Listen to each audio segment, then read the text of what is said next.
জয় গুরু। পরম প্রেমময় শ্রী ঠাকুরের শ্রীচরণে আমার শতকোটি কোটি প্রণাম। ঠাকুর পরিবারের শ্রীচরণে আমার শতকোটি কোটি প্রণাম। সকল ইষ্টপ্রাণ দাদা ও ভক্তিমতী মায়েদের আমার আনন্দিত জয় গুরু। আজ এই পবিত্র ভাদ্র মাসে শ্রী ঠাকুরের বাল্যকালের কিছু ঘটনা বলছি। শিশুর বয়স যখন মাত্র 10 মাস, তখন মনমোহিনী দেবী ছেলেকে নিয়ে হরিপুর গ্রামে আত্মীয় উমেশচন্দ্র লাহিড়ীর বাড়িতে কিছুকাল বাস করেন। তখন এক চমকপ্রদ ঘটনা ঘটে। উমেশচন্দ্র ছিলেন এক অতি নিষ্ঠাবান সাত্ত্বিক প্রকৃতির ব্রাহ্মণ।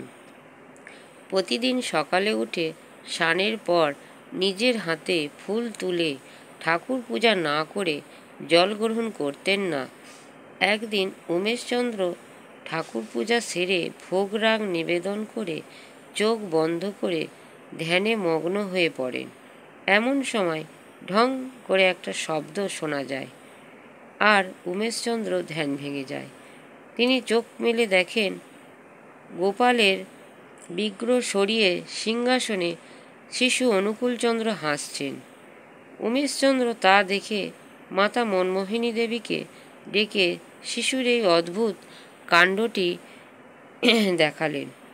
স্পর্শদোষে বিগ্রহটি অপবিত্র হয়েছে ভেবে তিনি পঞ্চদ্রব্য দিয়ে শোধন করে বিগ্রহটিকে আবার সিংহাসনে বসিয়ে পূজা সম্পূর্ণ করলেন।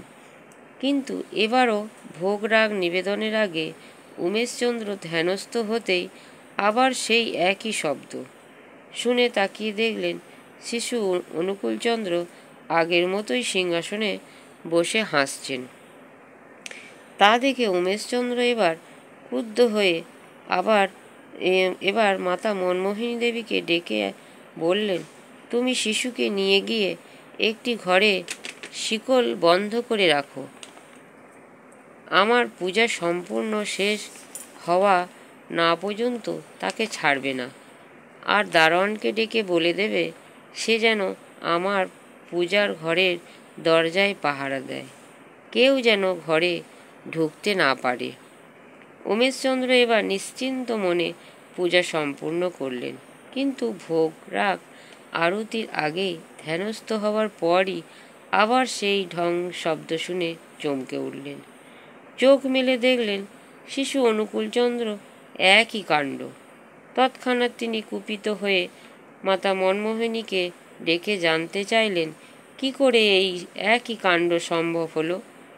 মাতা মনমোহিনী আশ্চর্য হয়ে বললেন, আমি তো কিছুই বুঝতে পারছি না।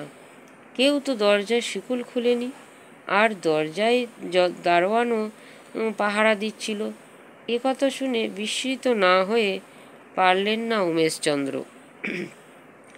এই সময় মাতা মনমোহিনী দেবীও কুপিত হয়ে শিশুকে সিংহাসন থেকে টেনে এনে তার গালে এক চড় মারলেন এবং কড়া গলায় জিজ্ঞাসা করলেন, কেন তুই বারবার এরকম কাণ্ড করিস? শিশু অনুকূলচন্দ্র তখন কাঁদো কাঁদো ভাবে উত্তর দিলেন, মা, ও আমায় ডাকে কেন? শিশুর এই কথা কটি শোনবার সঙ্গে সঙ্গেই চমকে উঠলেন উমেশচন্দ্র, আর ভাবতে লাগলেন, আমি তো আমার ইষ্টদেব গোপালকে ডাকি, কিন্তু সেই ডাক আমার সেই অন্তরের আকুল আকুতি এই শিশু বুঝল কি করে? আর কি করেই বা শিকলবন্ধ ঘর থেকে বেরিয়ে এসেছে? দরজায় পাহারা দিয়ে এড়িয়ে ঘরে ঢুকে ঠাকুরের উঁচু সিংহাসনে অনায়াসে বসল। কি করেই বা ঠাকুরের ভারী বিগ্রহ সরিয়ে সেখানে বসল? তবে কি এই শিশু গোপালের অংশভূত দৈবশক্তি সম্পন্ন নররূপী এক মহাপুরুষ? সঙ্গে সঙ্গেই তিনি শিশুকে কোলে নিয়ে আদর করতে লাগলেন। ভিডিওটি ভালো লাগলে একটি সাবস্ক্রাইব, লাইক, কমেন্ট ও শেয়ার করে আমাকে পরের ভিডিওটি করতে উৎসাহিত করবেন। আর যারা যারা আমার চ্যানেলটি সাবস্ক্রাইব করেছেন তাদেরকে অসংখ্য ধন্যবাদ। পরম পিতার আতুল চরণে আমার প্রার্থনা, সবাই ভালো থাকবেন, সুস্থ থাকবেন ও আনন্দে থাকবেন। জয় গুরু। বন্দে পুরুষোত্তমম।